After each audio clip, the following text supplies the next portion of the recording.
السلام علیکم ورحمۃ اللہ۔ کیا پورے گھر والوں کی طرف سے ایک بکرا کی قربانی کر دی تو کیا یہ جائز ہے؟ اگر پورے گھر والوں کی طرف سے ایک حصہ لے لیا یا ایک بکرا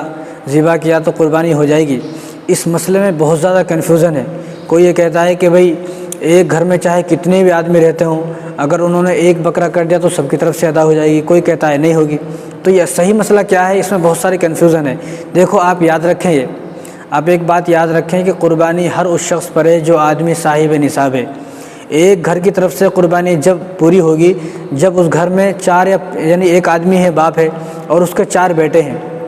اور وہ چاروں بیٹا جتنا بھی کماتے ہیں، پورا جتنا بھی پیسہ کماتے ہیں مہینے میں، وہ پورے پیسے لا کر باپ کو دیتے ہیں۔ اب باپ کے ہاتھ میں ہے پورا، یعنی گھر کا خرچہ باپ کے ہاتھ میں ہے، اور یہ چاروں بیٹوں کا کھانا بھی ایک ہی چولہے پر بنتا ہے، ایک ہی چولہے پر کھاتے ہیں، ایک ہی دسترخوان پر کھاتے ہیں، اور یہ چاروں بیٹے جتنا بھی مہینے کے اندر کماتے ہیں وہ پورا پیسہ باپ کو لا کر دیتے ہیں۔ اب گھر کا پورا خرچہ چلانے والے باپ ہیں۔ اگر باپ پورا گھر کا خرچہ چلانے والے ہیں تو اب یہ بیٹے تو صاحب نصاب نہیں ہے، کیونکہ یہ جو ان کے پاس جو بھی کماتے ہیں وہ اپنے باپ کو دے دیتے ہیں۔ تو اس گھر میں اب ایک آدمی صاحب نصاب ہے، اور وہ ہے ان کے والد۔ اب اس گھر میں اگر ایک حصہ کسی نے لے لیا یا ایک بکرا لے لیا تو اس پورے گھر کی طرف سے ادا ہو جائے گی، ٹھیک ہے۔ لیکن اگر یہ چاروں بیٹے تھوڑا بہت کماتے ہیں، لیکن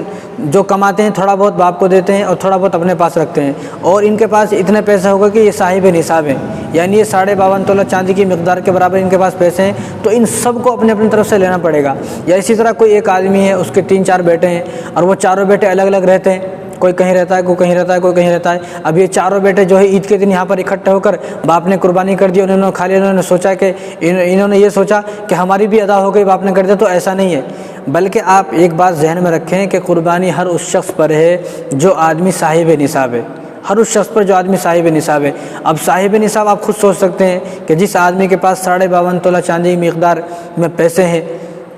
یا اتنا سامان ہے، اتنا سونا ہے، اتنا چاندی ہے کہ جس کی قیمت 52.5 تولہ چاندی کی پہنچتی ہے، چاہے وہ انہی 3 دنوں کے اندر کسی کے پاس اتنے پیسے آ گئے کہ وہ صاحب نصاب بن گیا تو اس کو بھی قربانی کرنے واجب ہے۔ تو یہ نہیں سوچنا چاہیے کہ ہمارے گھر میں جو ہے 5 آدمی ہیں، اب ان 5 آدمی میں سے کسی ایک نے کر دیا تو سب کی طرف سے ادا ہو گئی، ایسا بالکل نہیں ہوگا، ہرگز نہیں۔ اگر ایک ہی جگہ پر کماتے ہیں، ایک ہی جگہ پر رہتے ہیں، ایک ہی دسترخوان پر کھاتے ہیں، اور جو بیٹے جتنا کماتے ہیں پورا والد صاحب کو لا کر دیتے ہیں، اور والد صاحب کے ہاتھ میں پورا گھر کا خرچہ ہے، تو اب تو پورے گھر والوں کی طرف سے اگر والد صاحب پر ہے، والد صاحب صاحب نصاب ہے، اگر والد صاحب نے کر دیا تو ٹھیک ہے، ان کو کرنے کی ضرورت نہیں۔ اگر یہ سب الگ الگ کماتے ہیں اور الگ الگ اپنا بینک بیلنس ہے ان کے پاس، اپنے الگ الگ بیوی بچے رکھتے ہیں، الگ الگ ان کے پاس اتنا پیسہ ہے، تو پھر ان سب کی طرف سے سب کو یعنی سب کو اپنے اپنی طرف سے ادا کرنا ضروری ہے۔ قربانی کا جو حصہ ہے وہ سب اپنے اپنی طرف سے الگ الگ لیں گے، ایسا نہیں کسی ایک نے کر دیا تو سب کی طرف سے ادا ہوگا۔ اور یہ نہیں سوچنا چاہیے کہ میرے باپ نے لے لیا تو بس میرا ہو گیا، میرے بھائی نے لے لیا تو میرا ہو گیا، میرے نانا نے لے لیا، دادا نے لے لیا تو میرا بھی ہو گیا، ایسا نہیں۔ بھائی ان کی قبر میں وہ الگ جائیں گے، آپ اپنی قبر میں جاؤ گے، یعنی جس طرح وہ اپنی نمازیں پڑھیں گے آپ بھی اپنی نمازیں پڑھیں گے۔ کیا کبھی کسی نے ایسا سوچا ہے کہ